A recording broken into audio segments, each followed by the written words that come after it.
Welcome in the Golden Blue Dude, everyone. I'm Joey. I'm with you again tonight, man. So Golden Blue Dude is still really sick, but don't worry, we have some very special guests with us tonight, and a lot of you will know who one of them is from his videos that he does making fun of some teams, some of the teams in the Big 12, and some of the happenings around college football. I'm gonna bring him in right now so he can tell you all about his channel. Clint Foster, how you doing, Clint? I'm doing fantastic, Joey. I appreciate you having me on, man. As soon as I posted in our community today that Clint Foster was going to be joining us, I started getting text messages and emails. Said, "Is that your brother? Is that your brother that's going to join you?" And I'm like, "No, I don't have a brother, but you know, we got the greatest last name in the world." So Hey, you can't argue with facts. That's definitely true, Joey. Hey, but you know what? We may be related somewhere down the line. Who's to say? yeah, you We're never both know. I from the mean, South, so there's got to be some cross pollination in there somewhere, you know. yeah.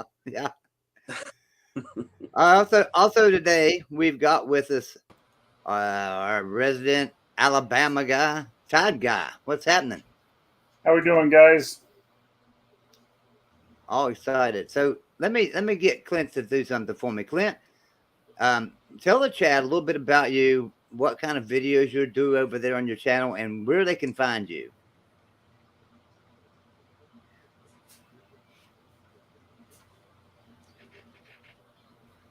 I lost you for Did a you little hear me, bit there, Clint? Joey. Yeah, I lost you a Oh, little bit. okay. So I wanted you to tell the chat where they can find you at, all about yourself, and the type of videos you make over there on your channel and stuff. Oh, right on. Yeah. So, yeah, lifelong TCU fan and TCU graduate. You can find me on YouTube just under my name, Clint Foster, and I got my Twitter handle there on the screen as well, at Clint_Foster55, where I mostly just make jokes about TCU happenings. But I do a lot of, during the season, do a lot of TCU fan reactions to games, when I've recently started incorporating other teams' fans into that as well. So if you caught the West Virginia video that I just did, had a fella with some lighter fluid and a lighter and a fake beard. Just what I felt like represented West Virginia pretty well. And I do a lot of, I've been compared to SEC shorts, a lot of Big 12 themed sketches, things where it's like, oh, how is the Big 12 dealing with this or that? I'm thinking about trying to do a college football playoff ranking reaction video, like an honest reaction show, or an honest ranking show. But the matter is whether or not I'll have time to write and shoot it, because I also, right now, I don't do so much professional acting anymore at this point in my life, but I'm also a history teacher. So that keeps me busy during the day. I do this sort of stuff during the evening. That's great. Jim Prangley that comes in here and with us a lot of times. He's also a history channel teacher. He went to USC, and he's out there in Southern California. He's also a history teacher. So hats off to our teachers, man. Hey, you're buffering really bad. I think it's your internet. It's a lot of But fun. I love I doing think it. I think it would be better if you just turned your camera off. Just turn your camera off, and you'll maybe quit breaking up so much. There, that might be better Is that a little bit because your better? internet's pretty bad. Yeah, it does. That sounds a lot better. Yeah. So I gotta tell everybody real quick where they can find you at before I we can also try get going talking. inside my house. I'm out in my garage right now. Okay. Everybody can find me at Tide Guy. I took a hiatus. I know I just moved into this house, but we found a 6-bedroom house, so we're moving this week, and so I'll start doing videos again next week. But every Monday night we do Sports Jeopardy at 10 p.m. Eastern on my channel with a lot of people who are on the panels here, and then on Thursday night we do just a Trivial Pursuit game night at 10 p.m. Eastern. So come and check it out. Yeah. All right, man. Well, I'll tell you right now, both these guys have great channels. Clint's I've followed Clint for a few years, And I don't know why it took me so long to reach out to Clint to bring him on one of these shows for you guys, because man, he just does such an awesome job down there with his videos. And Clint, I watched your video about the West Virginia TCU game. That was really hilarious. I love your shows. I really appreciate that, Joey. Now let me ask you a question, because I know you had told me in the back room earlier that you didn't watch the rankings last night, but I got to ask you, as a TCU fan, they got shafted, didn't they? They should be up there a little bit higher. Yeah, let me tell you what, Joey. After 2014 and the traumatic experience that was, when you can see your team go from number 3 to number 6, apropos of absolutely nothing, you learn that none of those ranking shows mean a darn thing. So yeah, I've learned to just kind of save myself the emotional headache and just not tune in. But yeah, you're absolutely right. Of course we got shafted. I mean, if you're looking at just resume, there's absolutely no way that we should be ranked below Clemson, frankly, and below Alabama, whose best win was against Texas, who has no right to be ranked at all, if you ask me. I agree. I agree 100%. What did you think of that, Ty guy? I mean, you're an Alabama guy. I think you kind of agree, don't you? Well, here's the way I look at it. And I mean, I say this all year. I mean, even since the preseason polls, you can hear me say this. Rankings don't matter. You can put Alabama 25th right now. I don't care. All Alabama has, except for LSU, who somehow is ranked number 10, if you look at all the teams 1 through 12 minus LSU, all they have to do is win out. They win out, they're in the playoffs. You know, if TCU wins out, guess what? You're going to have Georgia and Tennessee playing this week, so somebody's going to get bounced. You're going to have Michigan and Ohio State play in 4 weeks. Somebody's going to bounce out. So as long as the teams win out, they're in. Look at Ole Miss at number 11. They play Alabama next week. If they beat Alabama and win the rest of the games, that means they won the SEC championship game. That means they're in. So, I mean, right now, I know for bragging rights, people are like, well, my team should be here. My team should be there. I don't care where you put me. You know, it's all going to matter after conference championship games. Alabama lost a game. Yeah, we're not as great as maybe people think, but people tend to forget that Alabama's won 4 national championships in the last 10 years with 1 loss. So as long as we win out, you know, we'll be there. If we lose a game, we're not going to be there. We don't deserve to be there. Yeah.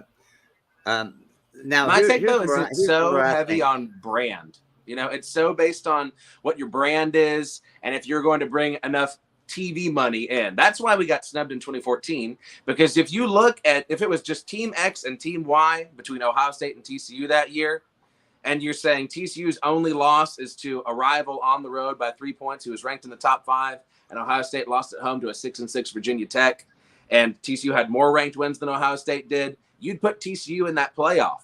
But TCU isn't the TCU, you know, who's got this history of national championships recently, right? And so I think that's why you're seeing a 1-loss Alabama. I mean, yeah, sure, if TCU wins out, well, we should be in. But the thing is, if Alabama has 1 loss, they'll still get in. TCU with 1 loss will not get in, even though the Big 12 is extremely competitive this year, has a lot of really dang good teams. Can I give you 2 other reasons why, Clint? And I'm not saying this is right, but this is another thing. And again, if you go back and listen to me, I tell you, we need to get rid of the voters. Some of these voters are idiots, okay? But the reason Alabama will get, you say, preferential treatment, the voters also looked at Alabama has X amount of 5 stars, X amount of 4 stars. They're supposed to be almost an NFL team. And TCU, you know, they might have 1 5-star, a couple, you know, they look at the talent on the team also, which they shouldn't do.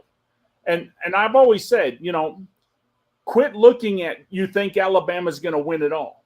What happened this week? What happened up to this week? TCU's undefeated. They should be ahead of Alabama. I'm okay with that. You know, we lost a game. Us back. Like I said, if we win out, we win out.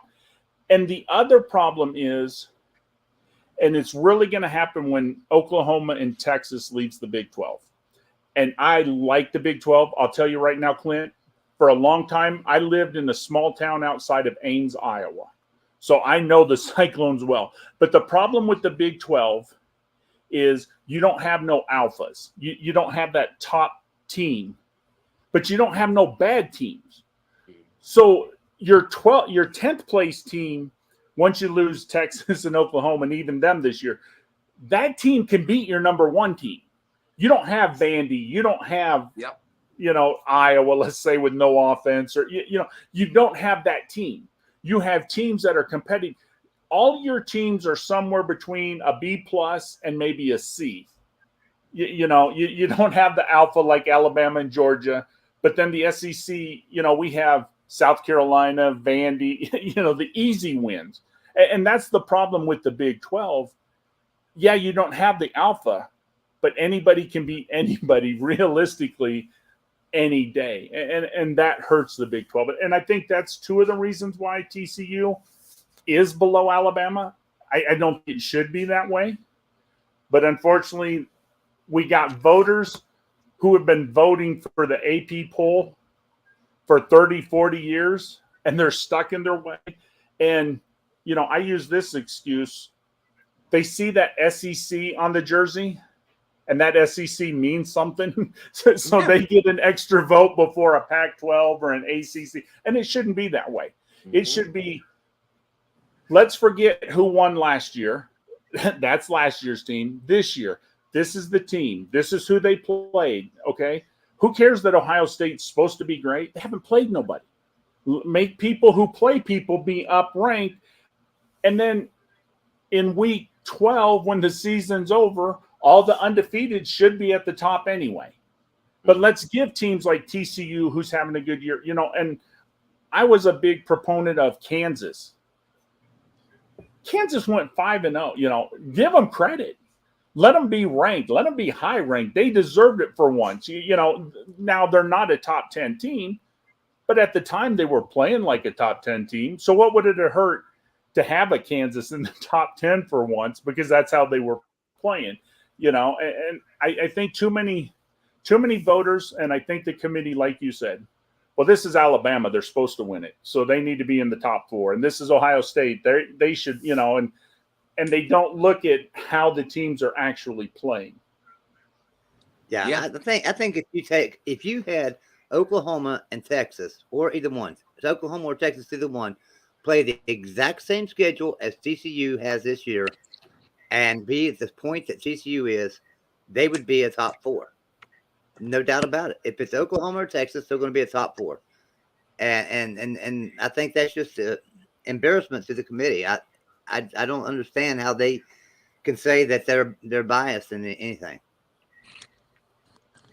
Yeah, because if TCU runs the table and wins the Big 12, that's just as impressive as Texas did or Oklahoma. Yeah, I mean, they're playing the same teams. So what's the difference if you have Texas or TCU on your jersey, or Oklahoma or TCU?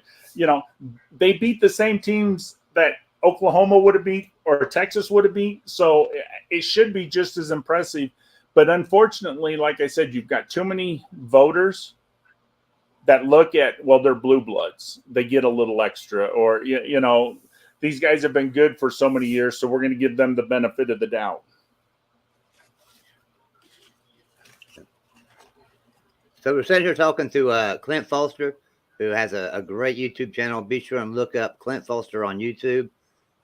Does some fantastic work over there. A lot of his shows, he does some comedy shows, but he also, in the past, and I don't know if he'll do it this year, has done some recruiting shows. So, Clint, are you going to do a recruiting show this year for TCU? And how's that looking? How's the recruiting class looking? Well, so that's because I used to do a TCU podcast with my good friend Billy Wessels, who's another great follow on Twitter at Billy Wessels. And but ever since he stopped doing we're both former journalists. We both got journalism degrees from TCU. Whenever he went into the insurance industry, the podcast kind of fizzled out because it got to be a thing where we could never get together at the right time, and he was wanting to go to sleep a lot earlier and stuff. And so what that recruiting show is that you saw is where I was like, hey, let's for one of these podcasts just try and do a live video with it as well. So that's what happened there. So no plans at this time to do anything of that nature. But as far as how the recruiting class is looking, I've been really pleased with it. I do still kind of subscribe to what Coach Gary Patterson used to say, and that they're all paper tigers.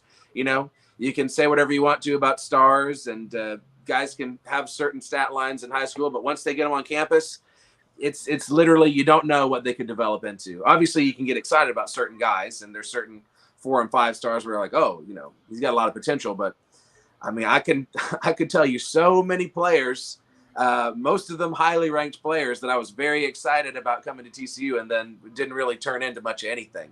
Then we've had some, you know, 4 stars that really turned out to be really great players. So I don't pay as close of attention to recruiting as some do, but I do know, based on what I've heard from people in the know and based on what I've seen online, that it is looking pretty promising. And with Sonny Dykes having the team playing the way they're playing, and people are actually having fun, which that's a whole new thing for TCU football. People are having fun. It's bound to attract some good talent, I think. You know, we interview a lot of college stars or former college stars, and even NFL players on this channel. And one thing I always talk to them about is the stars. You know, this player's coming out of high school. He's got 5 stars. He's coming on the team. How do you feel as a 3-star going against a 5-star, if that happens or whatever? And they've all told me the same thing. We don't look at stars. Don't care about stars. That doesn't matter, because once you get on the football field, a 3-star or 2-star, even, you know, a no star can beat a 5-star on any given play, and it just doesn't matter. So you know, Well, that star system just doesn't matter a lot. Joey, let me show my age just a little bit. But Alabama used to have a coach named Bear Bryant. And Bear Bryant used to say in the locker room, back then they didn't have stars. They had a rating system between 0 and 100. And he would tell his player, you're a 92. And the guy you're going to line up against this week is an 86. So you're going to beat that boy, unless that boy plays out of his mind. And he plays 8% better than what he's supposed to play. And you had problems with your girlfriend last night, so you play a little worse than what you're supposed to play, and you're going to get your butt beat. So, you know, those stars are nice, and that ranking's nice, but the guy lined up across you for whatever reason plays out his butt that day, and you have a little problem with your girlfriend, or you're not really paying attention to the game, your butt's going to be on the ground, you know. And so, like Clint said, you know, it's nice, these 5-star players, but you got to remember they're being manipulated also by ESPN, and, you know, Bama gets, oh, he got offered from Bama, so we're going to move him up a little higher. You know, yes. Oh, he went, you know, we're going. So I mean, it is manipulated quite a bit, and I admit that. But the thing is, I can give you 10 5-stars, and if you don't know how to develop them, those stars don't mean a dang thing, you know. And I mean, you can take a 3-star. I mean, look at some of the professional quarterbacks. What schools did they go to? What grade did they, you know, where's all the Ohio State great quarterbacks? Where's, you know, some of the Alabama great you know, just because you were great going into college and you're that 5-star, you know, that nobody who went to Wyoming is now playing in the NFL. And, you know, so you got to develop them. Yeah, the going joke among TCU fans is, oh, he got a TCU offer. Homeboy's fixing to lose a star, you know. Like, he commits to us. Yeah. But you know, yeah, I mean, some of the best players in TCU history commit 2 and 3 stars. Yeah, what is it that Matt Campbell always says? You know, he's got 3-star talent or 3-star talent playing like 5-star, or I can't remember how he put it. Can't remember what he said, but you know, they're playing out of their mind. They're at Iowa State. They're 3-star talents, but they're playing like 5-star talent. And you know, and another team like that, Joey, is look at the Iowa Hawkeyes. Go back and look at the Hawkeyes. The Hawkeyes don't get 4 and 5 stars, but that line is always a top offensive line in the country. They don't have 5 stars. They don't have 4 stars. You know, but Kirk Ferentz Now they can't score anymore, but they could get you an offensive line. You know what I mean? So stars can be over, rated in that, but it's what you do with the talent you have. Yeah. Yeah. How you do. I've seen a lot of teams in the past that maybe even West Virginia teams, even TCU teams coming in that didn't have this great, huge star rating, and you didn't know, how these players were going to develop and things. They weren't big stars coming out of school, and that team goes undefeated or something. I look back, I think about some of the teams we had in 2007. We had a lot of talent, but they were developed at West Virginia. They developed into that talent. They didn't come out of high school as 5 stars. So, and one of Clint, I'm sure one of Clint's favorite teams, Texas A&M. Look what they do with all those 5 stars over there. They can't even hold a winning record, but they got, the top recruiting class in the world.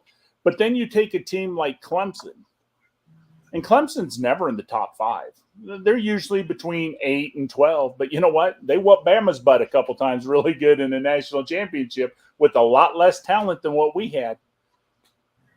Well, and then look at Texas over the years. Look at Texas over the years. They've had top recruiting classes and stuff. We walk on them.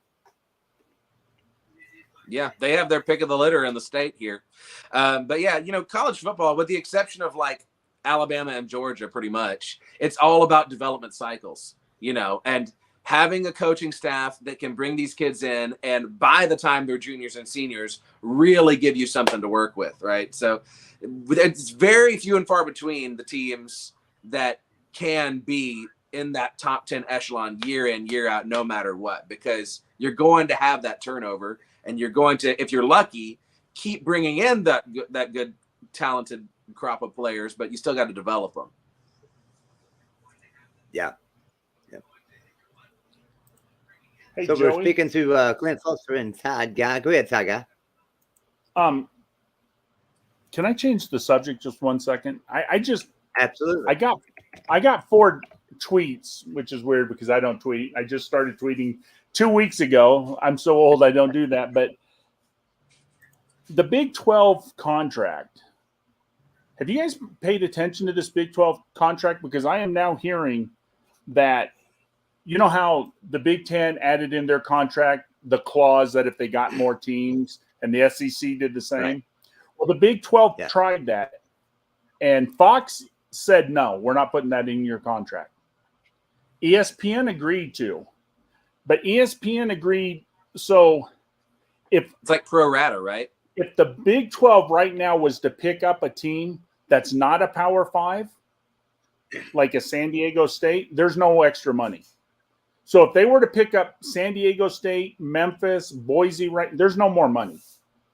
If they pick up a Power 5 team, like let's say they're going after the 4 corners, like they talked about, then let's say the 4 corners are worth $100 million. They're only going to get $63 million of that. They're only going to get 63% of what a Power 5 team would bring. So the contract the Big 12 just signed is not really conducive to adding any teams in the next 7 years. I didn't know if you guys read those clauses or even heard it, because I didn't hear about the clauses here until just a few minutes ago. I did see that, and I thought that was really interesting. But John Waffle, thank you for the $1.99 super chat. He says Gonzaga is joining the Big 12 for basketball. I'd like to have him. Yeah, we were talking to him today, is what I saw. Can you even imagine that basketball conference? My gosh, it's already insane. Yeah.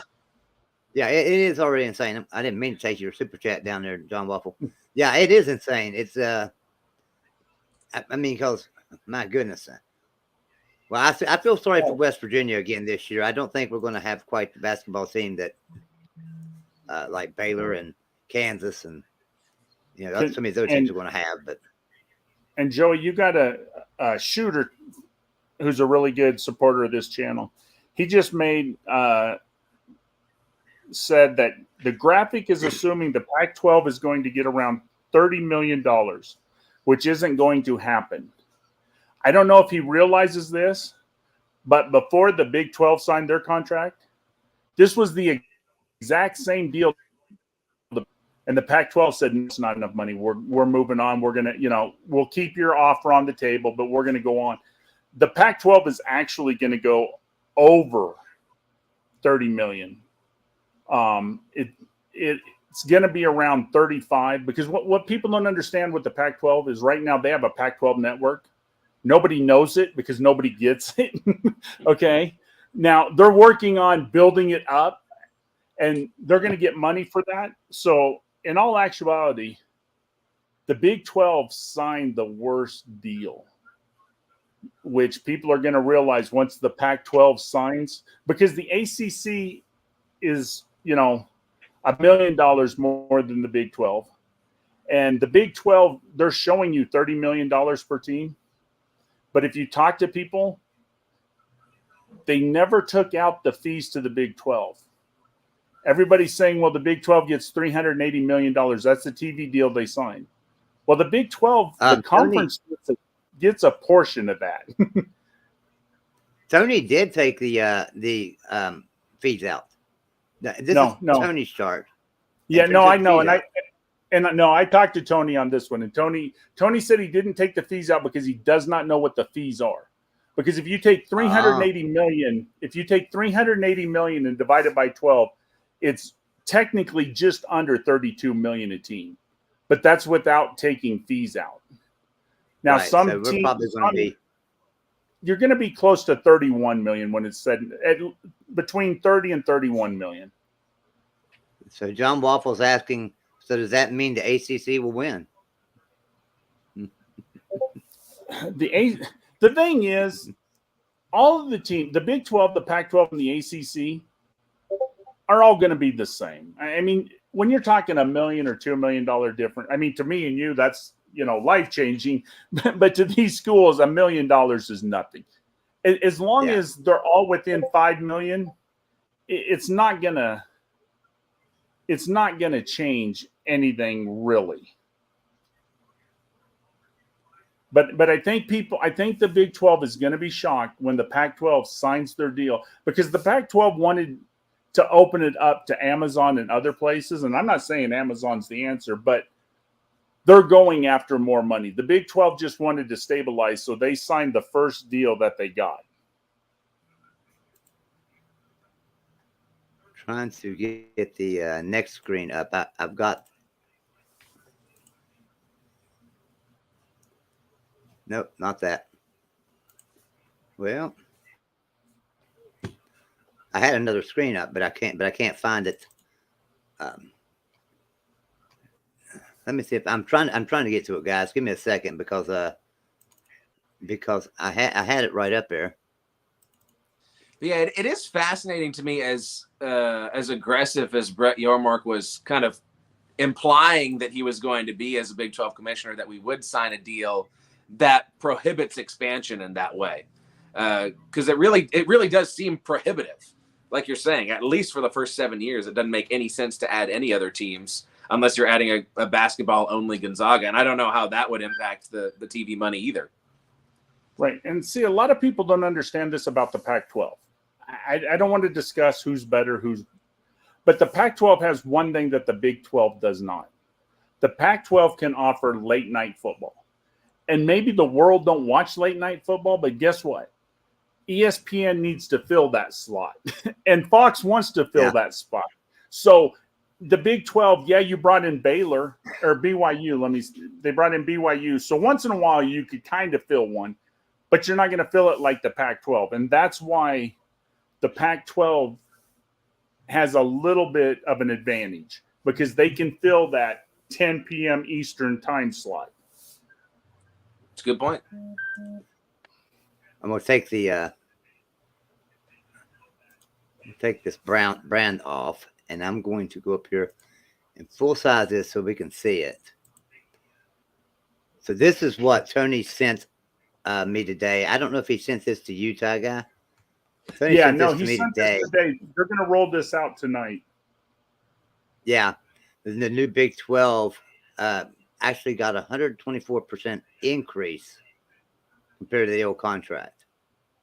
Um, so that is pretty good. But he's got it laid out here. I'll leave this on the screen for a minute so everybody can read it. Uh, we'll have Tony on the show maybe tomorrow night to explain this to us a little bit more. He couldn't come tonight, but I haven't even looked at this myself. I remember him telling me in the email though we got 124% more in media rights value. So that is really good. But there's one thing this graph is not showing, and if you watch the Pac-12 show tonight, the Pac-12 show on the Voice of College Football, Tony is going to roll this out tonight. Now, yeah, these numbers, and I know people in your chat are telling me that I can't see with my eyes and this and that, but the problem is, numbers can make them do anything you want. A good accountant can make 2 + 2 = 5. Okay, and the problem with these numbers is, it's simple to say that the Big 12 was making $280 million. UT and OU left, so now they're down to $140 million. So now, all of a sudden, this new contract means they get $210 million more. So they're making $380 million. So they're making $100 million more than with Texas and OU in there. But what you're not looking into is, when was this contract signed originally for $280 million? What has inflation done to this contract? Now, 10 years ago, USC was making $11 million a year. And that was almost as much as Alabama and Georgia and the SEC. But we signed a new contract, so our price went up. In 10 years, what the Big Ten just signed the largest contract. And in 10 years, that contract will almost double again, because every 10 years, everything just goes sky high. So a lot of this money the Big Ten is getting this year isn't because of the teams so much. It's because of inflation and what the teams are now worth. TCU is worth a lot more today than they were 10 years ago. Iowa State is worth more today than they were 10 years ago. So that's where a lot of the money comes from. I just think everybody, once February comes around and the Pac-12 gets done signing their contract and the ACC gets done playing with theirs, you're going to see that there's not $5 million difference between the ACC, the Big 12, and the Pac-12. John Waffle H2P with the $4.99 super chat. Thank you very much.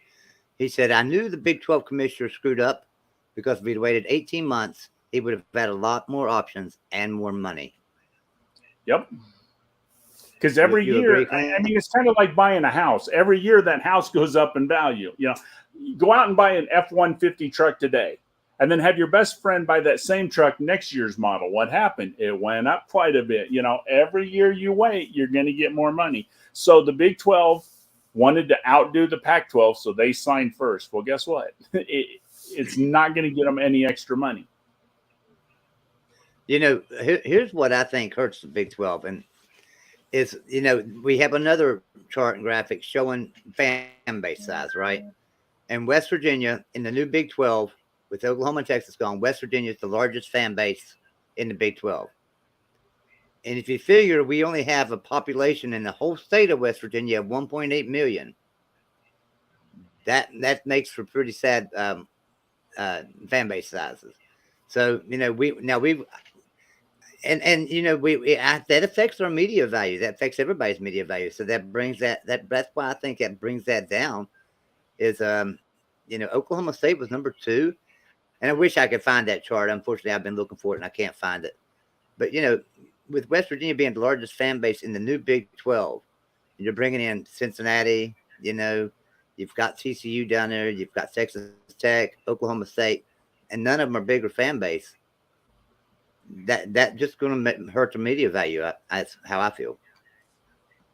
So we're speaking with Clint Foster, who has a great channel over on, right here on YouTube. Be sure to sub him up. And we're also speaking with Ty Guy. And most of you know Ty Guy. He's in here quite often. And hoping that we can get Clint with us a lot in here too, because he's got some great perspectives on this. So, Clint, I'm going to ask you, how did you feel about that super chat? So that if we wait 18 months, do you agree? If we wait 18 more months, I mean, it do you makes think we sense. jumped the gun? Well, you want to talk about an outsider perspective. I don't necessarily have a lot of experience negotiating television contracts for major football conferences. But that being said, yeah, I mean, it does stand to reason that if you kind of hold your chips there, it feels kind of strange. It felt like we were waiting out the Pac-12 because they had been turning down deals and like we hadn't been jumping on anything. So it kind of seemed like we were going to wait. And I just go back to what I said earlier. It just doesn't make a lot of sense for us to sign something that prohibits us from expanding, because I thought that was the whole game plan. I thought was to try and poach some of these Pac-12 schools as the Pac-12 becomes less viable, and then hopefully you do have the ability to fill that late night time slot like Tide Guy was saying. So yeah, it feels a little strange, and it also feels strange to be talking to Gonzaga as a basketball only member, because it's like, realistically, how much could you improve the basketball product beyond what it already is? I mean, when even we're good at basketball, this is a problem. This conference is too good at basketball. When even TCU is being competitive at basketball now. So yeah, I don't know. It doesn't make a whole heck of a lot of sense to me.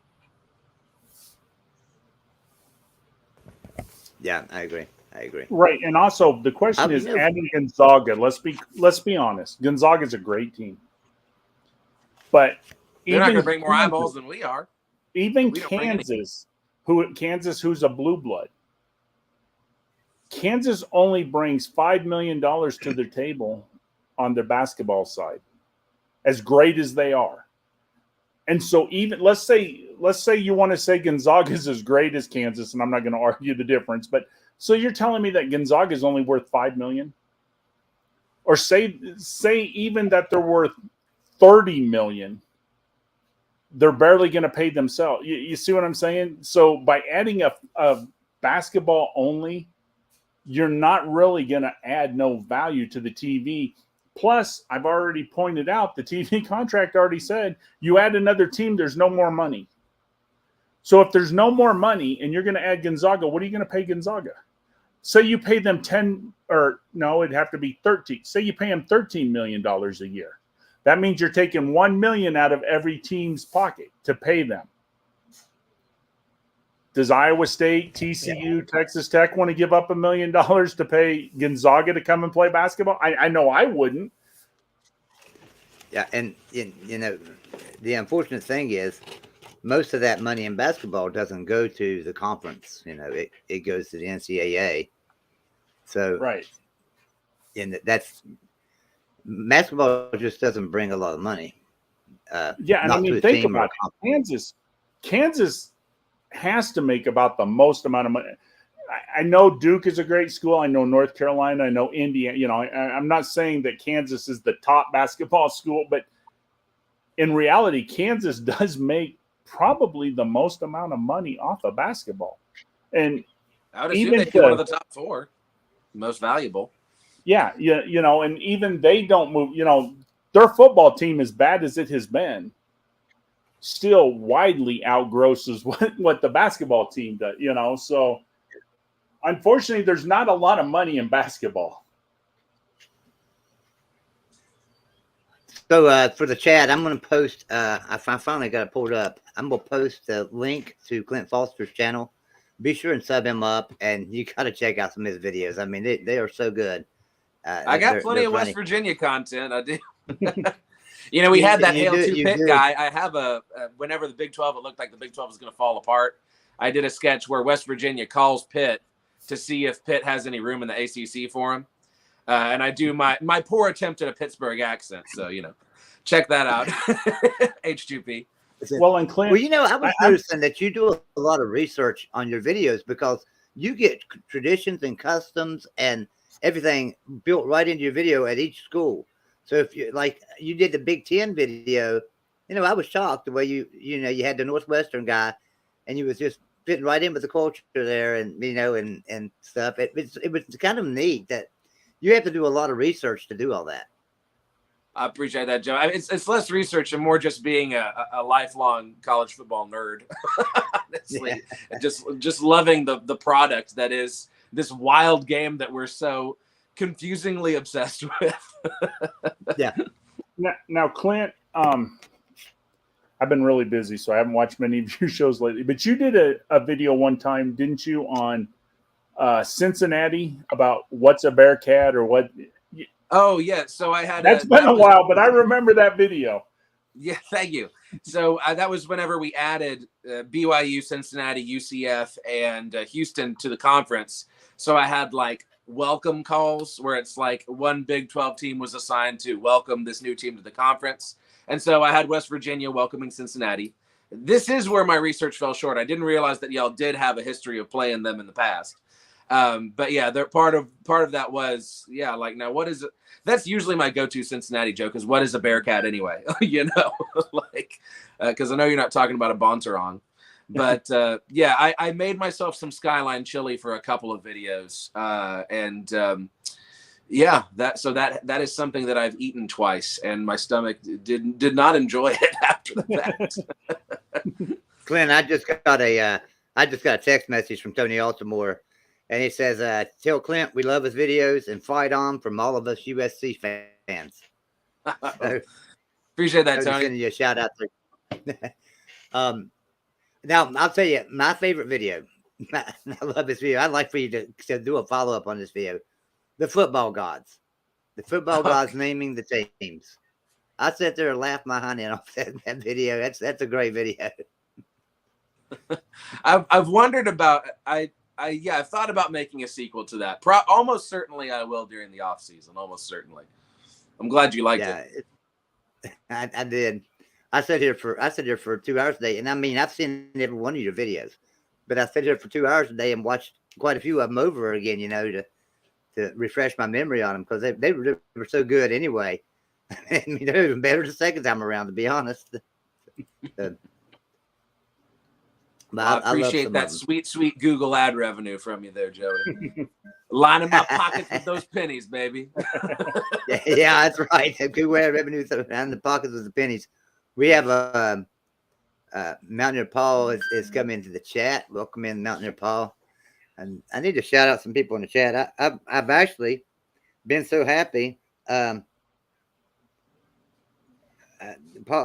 hold on 1 second here. Let me take care of this message I got from someone in the chat.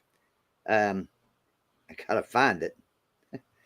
So I'm getting all kinds of questions. I don't know why y'all don't put them in the chat. You're sending them to me by text, but that's okay. That's all right. So one of them wants to come in and meet you, and I'm gonna send him the link right now. So Mountaineer Paul's a great supporter of this channel, Golden Blue Dude. He just started his own show, and he does a great job over on his channel as well. And so we got a lot of new YouTubers that are coming on board, West Virginian YouTubers, I mean. So Mountaineer Paul, you know, we have Kuz's Corner, been around for a while, a couple thousand subscribers. Daniology, a couple thousand subscribers. We got Mountaineer Paul. We got Mountaineer Lair with Kenny. I mean, there's a lot of YouTube channels popping up for West Virginia right now, and I love it. I'm always here to support every one of them. But I support TCU and Clint Foster and Tide Guy in Alabama. I want everybody to be successful, but not on the football field. Not on the football field. Not against West Virginia, anyway. That's yeah. Yeah, I don't mind running West Virginia one bit outside of there's a lot of Big 12 teams that I'm like, conference solidarity means nothing to me. I want Baylor to lose every game. I want Texas to lose every game. But West Virginia is one that I'm always like, yeah, let's go West Virginia. Let's see you do something. Yeah. I told y'all before the show started, my senior year when I was working for the football team, that was the 2012 double overtime game against West Virginia. And I really, Morgantown was something else. I've always had a soft spot for West Virginia ever since then. That's a unique place. See, Julian, I got bad news for you. I shouldn't say this because now the world will know, but in 2007, when Nick Saban came to Alabama, we cloned him. So we need him around another 5 years, and then Saban 2.0 will be ready to go out on the field and start coaching after. We learned what happened after we lost the Bear, that we can't go through that again. So we went ahead and early on cloned him so that way we wouldn't have the same mistakes. Now, have you I'm ever just thought picturing about like a cyborg Nick Saban. He's more machine now than man. Exactly. Twisted has and anybody ever evil. thought about this? Anybody ever thought about this? So in 2007, when Nick Saban came, they first offered that job to Rich Rodriguez, and he turned down Alabama. But if he would have taken the job at Alabama, West Virginia probably would have hired Nick Saban, let's say. Oh, wow. How would the roles be reversed right now? Can you even imagine? Perennial dynasty West Virginia. Yeah. Man. I've thought about that a lot. But, I know a lot of people like Jimbo. Jimbo's a great West Virginia Mountaineer. He's a true steward of the state. He really is. He's a great guy. Not the greatest coach in college football, though. I hear a lot of West Virginia Mountaineers saying, we need to get Jimbo Fisher. Why?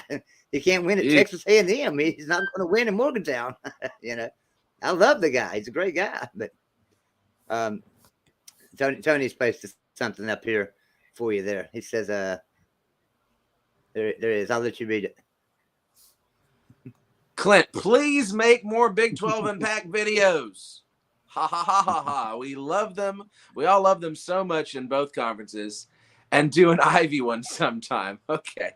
Yeah. I mean, hey, the off season is rife with opportunity. and Clint, when you do the Ivy, do Penn just for Tony, because Tony's a Penn guy. Okay. Perfect. Hey, that's where we someone... got Mike Collins from. Perennially underrated backup TCU quarterback Mike Collins, who lost to Kansas on a butt fumble. We have somebody in the back room go Quakers. Bring in. So Mountaineer Paul Talks Football is joining us for a little bit. He said he wanted to meet Clint. How you doing, Paul? Doing good. What's up, Clint? Hey, Ty Guy. Hey, how are you, Paul? Doing good, man. Just got done with the Gonzaga possibly coming to Big 12 news. And I'd made a video about it earlier because I feel personally that we West Virginia fans have been through this before. If you remember, the Big East thought it was a really good idea to sign a bunch of basketball-only schools towards the end of that thing, and we saw how that worked out. And so I just put out a little warning to Big 12 fans, hey, Gonzaga's a great basketball school. They add some revenue to the conference, but be careful going down that rabbit hole because signing basketball-only schools creates division. But Paul, if it's a one-off, huh? Was you on earlier? On what? Was you listening to this show all the time, the whole time? No. I had just clicked on it like 6 minutes ago, something like that, 7 minutes ago. Well, Paul, I announced this probably about 15 minutes ago. In the Big 12 contract that they just signed, if they add any school that's not a Power 5, their contract does not go up one penny. They do not get any additional money. If you bring on a Gonzaga and say you want to pay him $13 million, then that means TCU, Iowa State, all your schools are going to give away $1 million to Gonzaga. Does West Virginia want to lose $1 million to add Gonzaga? They're a really great add to the basketball conference. I won't say they're not, but is it worth you paying $1 million to them? Because you're going to lose money if they come in. So am I wrong? I thought the contract was. This is a question. I'm not like debating you. So I thought it was that teams to be added wouldn't be dilutive or add anything. I thought it was both. No. What the contract, and I just got this text tweeted to me, Paul. So I just learned this. I'm sitting here reading probably the same thing you read. Right now, I'm getting all kinds of interesting. If a non-Power 5 joins, there's no extra money. if they add a Power 5 team like the Four Corners, Yeah. Fox is not paying any more money. Fox said, Right. this is all you're getting, goodbye. So now you'll get money from ESPN. And so let's say the Four Corners are worth $100 million. ESPN is only going to pay you $63 million of that. Right. So you're not really going to make money bringing in even a Power 5. So, yeah, you guys can talk to Gonzaga all you want. You can talk to San Diego State. All it's going to do is take money out of your pocket. Very interesting. The thing, that's one of the things I worried about because Brett Yormark's background with the Nets is obviously basketball related. And I just wonder, does he favor the basketball over the football, even though football is more of a money maker? Interesting.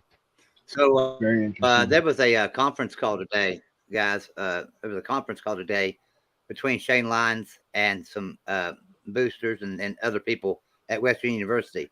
They asked him. They didn't. The football question obviously would have been, what about Neil Brown and his job? Right. But they asked him about West Virginia and the conference, and staying in the Big 12 or changing conferences. And the author of this is Brad Smith.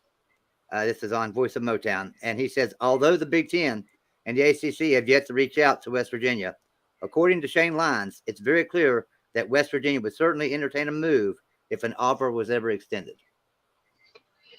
Yeah, he sat in that conference call, which was the first for him. Yeah. Very interesting. He and I inboxed back and forth a little bit because that's the same question I asked him, Joey. What about Neil Brown? Did he bring that up at all? He said he didn't touch it. Really interesting.